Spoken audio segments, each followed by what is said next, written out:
요한복음 16장 25절에서 33절, 25절에 보면 때가 이르면 이라는 말씀이 있습니다. 모든 것에는 때가 있습니다. 그렇기 때문에 실망하면 안 돼요. 특별히 내 자신의 모습에 대하여, 오늘 내 자신의 수준에 대하여, 내 자신의 연약함에 대하여, 왜 나는 이것밖에 안 되는가? 왜 내 실력은 이런가? 왜 이런 거 하나 감당하지 못하는가? 실망하지 말라 하는 것입니다. 때가 되면 그 모든 것들이 다 풀리는 수준에 이를 때가 올 것이다. 지금 예수님께서 제자들을 보시면서 그런 생각을 하고 계신 거예요. 때가 이르면 다시는 비유로 너희에게 이르지 아니하고 아버지에 대한 것을 밝히 이르리라. 이해를 못해가지고 얘기하고 또 얘기하고, 알아듣기 쉽게 비유로 얘기하고, 예를 들어서 얘기하고 또 설명을 해주시고, 그런 답답한 시간을 제자들과 보냈습니다. 그런데 이제 때가 이르렀다. 이제부터는 비유로 얘기하지 않겠다. 왜냐하면 너희가 알아들을 수준이 됐기 때문이다. 또 한 가지는 이제부터는 예를 들어 말할 필요가 없다. 실제 너희가 경험하게 될 거다. 예전에는 그런 일이 있을 거라고 내가 예고를 했지만 실제 경험하게 될 것이다. 우리가 훈련소에서 훈련 받을 때도 다 전쟁이 날 거라는 걸 가정하고 훈련을 받거든요. 그건 전부 가정해서 받는 거예요. 이제 전쟁터로 나갑니다. 실제로 조건이 와요. 이제는 그 사건을 경험하게 되는 거예요. 예를 들어 말할 필요가 없어요. 그때는 진짜 실력을 써야 되는 거예요. 그동안에 배웠던 것을 현장에서 경험하게 될 겁니다. 지금 예수님께서 갈라디아서 4장 4절에 보면 예수님은 때가 이르러 여자의 후손에게서 예수님이 나셨다. 예수님도 하나님의 때 속에 살았습니다. 그래서 뭘 답답해하지 않았어요. 왜? 때가 되면 다 풀릴 거니까. 때가 되면 다 알게 될 거니까. 오늘이라고 하는 이때, 오늘이라고 하는 이 순간, 내가 하나님 앞에 순종해야 될 것이 뭔가, 내가 할 수 있는 최선이 뭔가, 그걸 생각하시고 한 걸음 한 걸음 십자가를 향해서 가고 계신 거예요. 특별히 때가 되면은 그때는 너희가 직접 구할 때가 올 거라는 겁니다. 지금은 궁금해도 못 물어보고, 자존심 때문에 못 물어보고, 그렇지만 내가 이제 곧 떠나가면 성령이 너희에게 오실 것이고, 그때는 구체적으로 구할 때가 온다. 모든 걸 물어봐도 된다. 답답할 필요가 없다. 이제는 내 이름으로 하나님 아버지 앞에 기도하면 하나님께서 응답하신다. 지금 나와 함께 있는 이 순간보다 내가 없을 때가 더 좋다. 그런 때가 오게 된다.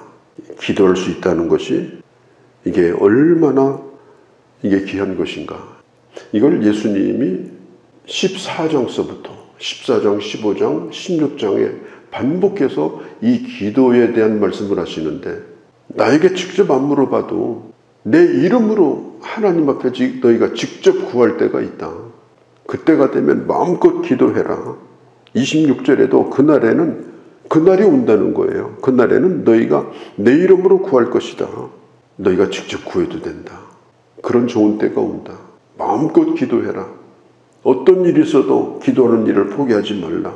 기도에 대한 말씀이 14장, 15장, 16장에서 그것만 뽑아서 읽어봐도 기도가 이런 것이구나. 그걸 분명하게 알 수가 있어요. 신앙생활이라는 건 추상명사가 아니라는 겁니다. 눈 감고 뭔가 생각하고 있는 것이 아니에요. 신앙생활은 하나님 앞에 구하는 겁니다. 구체적으로 구하는 겁니다. 애둘러서 말할 필요가 없는 거예요. 주님 앞에 직접적으로 구하는 거예요. 뭔가 붙들려고 노력하는 게 아니에요. 내 이름으로 구하라. 그러면 내가 들어주겠다. 포도나무 비유에서도 말씀했잖아요. 포도나무 가지가 나무에 붙어 있고 내 이름으로 구하면 내가 너에게 모든 비밀을 가르쳐 줄 거다. 이런 약속을 지금 주님이 떠나시기 전에 지금 반복해서 하고 계신 겁니다. 29절, 30절 그동안에는 제자들이 예수님의 말씀을 들으면서도 도대체 무슨 얘기를 하시는지 이해를 못할 때가 정말 많았습니다. 그런데 시간이 갈수록 놀라운 일이 생겨요. 귀에 쏙쏙 들어오는 거예요. 이게 은혜입니다. 그 말씀이 그냥 그대로 내 마음에 들어오는 거예요. 그대로 이해가 되는 거예요. 저는 신앙생활을 처음 시작하면서 도대체 예수 믿는 게 뭐냐. 교회에서 설교를 들어봐도 그렇고 무슨 알 수 있는 책자도 없고 답답하기 의지가 없었어요. 그런 시간을 상당 기간 동안 보낸 것 같아요. 그래서 나도 좀 예수 믿는 게 뭔지 알고 싶다. 이게 희미하게 이게 무슨 장립 문고리 잡는 식으로 교회 와서 앉아서 내가 하는 게 지금 옳은 건지 정말 답답했어요. 아무리 설교를 들어도 정리가 안 되더라고요. 그렇게 시간을 보내다가 어느 날부터 들려주기 시작했어요. 어느 날부터. 그냥 그대로 쏙쏙 들어와요. 그대로 이해가 돼요. 차곡차곡 쌓여지는 거예요. 돈을 저축하면 잔고가 막 쌓이듯이 예배 드릴 때마다 말씀을 읽을 때마다 내가 느낄 정도로 하나님이 은혜를 주셨습니다. 내 마음에 하나님의 말씀이 그대로 정확하게 저장이 되고 이해가 되고 왜 주님이 이 땅에 오셨는지, 왜 주님이 죽으셨는지, 왜 주님이 그 말씀을 하셨는지, 왜 예수를 믿는 사람에게는 평안이 오는 건지, 사람에게는 환난이 오는 건지, 이런 것에 대하여 이해가 되는 거예요. 지금 제자들이 지금 그렇게 점점 눈이 밝아지고 있어요. 종교 생활을 잘하는 게 아니에요. 교회 생활은 조금만 하면 교회가 단순하잖아요. 복잡한 데가 아니잖아요. 절기 때마다 뭘 하고 이번 주는 뭘 하고. 그런데 그게 신앙생활이 아니잖아요. 신앙생활은 하나님을 알아가는 과정입니다. 하나님의 나라가 내 안에 실제로 임하는 과정입니다. 그리고 실제로 주님 앞에 믿음으로 구하는 생활입니다. 예배도 행사가 아니잖아요. 뭔지를 모르고 시간을 보낸다면 우리도 마찬가지입니다. 이 30절 끝부분에 보면은 예수님, 예전에는 궁금한 것도 많았는데 답답한 것도 많았는데 이제는 좀 눈이 떠지고 있습니다. 너무너무 제자들이 막 기쁜 거예요. 감격이 오는 거예요. 그걸 경험하니까. 그러면서 제자들이 하는 얘기가 우리가 믿사옵나이다. 전에는 안 믿어졌다는 것이 아니에요. 믿었어요.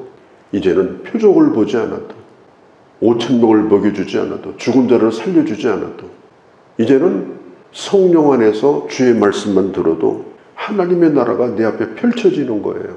그걸 제자들이 이제는 알게 된 겁니다. 더 믿음이 생긴 거예요. 특별히 예수님에 대하여 그가 하나님께로서 온 자라는 사실을 더 확실하게 알게 된 것입니다. 그러니까 영어 성경 NIV 이 성경에 보면은 번역하기를 이제 드디어 믿게 되었구나 이렇게 번역을 했어요. 이제 드디어 믿게 되었구나. 이제서 믿게 되었느냐? 예전에는 안 믿었다는 뜻이 아니에요. 비유로 얘기해줘야 겨우 밝기를 알아들었는데 이제서 믿게 되었구나.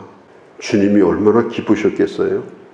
기쁘니까 그런 말씀을 하신 거죠. 그런데 눈이 떠졌습니다. 영적인 지혜가 생겼습니다. 이제 믿게 되었습니다. 그런데 32절에 너희가 각각 제 곳으로 흩어지고 나를 혼자 둘 때가 벌써 왔도다. 이제 믿게 되었다고 말씀을 하십니다. 이제 뭔가 아는 단계가 된 것입니다. 그런데 너희가 오늘 밤 나를 버려두고 다 도망갈 것이다. 베드로 너도 오늘 밤 나를 3번 부인할 것이다. 너희가 믿게 되었지만 그러나 너희가 나를 버릴 것이다. 예수님께서 이 말씀을 왜 하셨을까요? 네 수준이 그것밖에 안 된다는 얘기인가요? 그게 인간의 현실입니다. 아무리 믿음이 좋은 사람도 오늘 너무 좋아서 주님 이제 믿게 되었습니다. 막 감격하면서 막 간증하면서 온 세상이 다 자기 것 같은 그런 간증을 한다 할지라도 그런데 신앙생활을 하다 보니까 내 안에 얼마나 많은 연약함이 있는지 내가 얼마나 잘 흔들리는지 그런 경험을 또 하게 됩니다. 예수님이 그래서 말씀하는 거예요. 내가 이제 믿습니다. 주님이 말씀해요. 그래, 이제 믿는가? 보라, 32절에 그러나 너희가 나를 버리고 떠날 때가 오게 될 것이다. 연약한 가운데 예수를 믿는 사람들인데 예수 믿으면 감정도 없어지고 그냥 깡다구만 남아가지고 물불 안 가리고 부르도저처럼 밀고 나가는 사람이 되라. 그런 뜻이 아닙니다. 용기라고 하는 것은 두려움이 없는 상태가 아니에요. 사람이 두려움이 없으면 막 가는 겁니다. 아무리 용기 있는 사람도 두려움이 있습니다. 그러나 오늘 내 환경과 내 두려움보다도 내게 더 중요한 것이 있다. 내가 지켜야 될 것이 있다. 그래서 연약함 중에서도 내가 지킬 것을 지킵니다. 내게 소중한 것들, 내가 온전히 가야 될 도리들, 내가 빼앗겨서는 안 되는 것들, 이런 것들을 결코 포기하지 않고 어떤 경우도 버리지 않고 쓰러져도 버리지 않고 또다시 일어나서 그 길을 가는 것, 그게 바로 담대한 겁니다. 예수님도 십자가를 앞에다 두고 마태복음에 보면은 할 수 있거든, 이것을 내게 물리쳐달라고 기도할 정도로 인간적으로 예수님도 고통스러웠지만 그러나 포기할 수 없는 십자가를 향해서 예수님이 나가셨거든요. 이 세상에서는 환난이 많습니다. 환난을 우리는 두려워합니다. 그렇지만 어떤 경우에도 우리는 지켜야 될 것을 지켜야 됩니다. 내가 하나님의 사람이라는 그 자리를 포기하면 안 됩니다. 승리는 내게 있는 것이 아닙니다. 하나님이 나와 함께 할 때 가능한 겁니다. 예수님은 그것을 다 이기고 승리하셨고 그리고 우리에게 말씀하는 거예요. 너희가 세상에서 환난을 당한다. 어떤 때는 나를 버리고 떠나는 기가 막힌 그런 실패를 경험할 수도 있을 것이다. 그러나 내가 이겼다.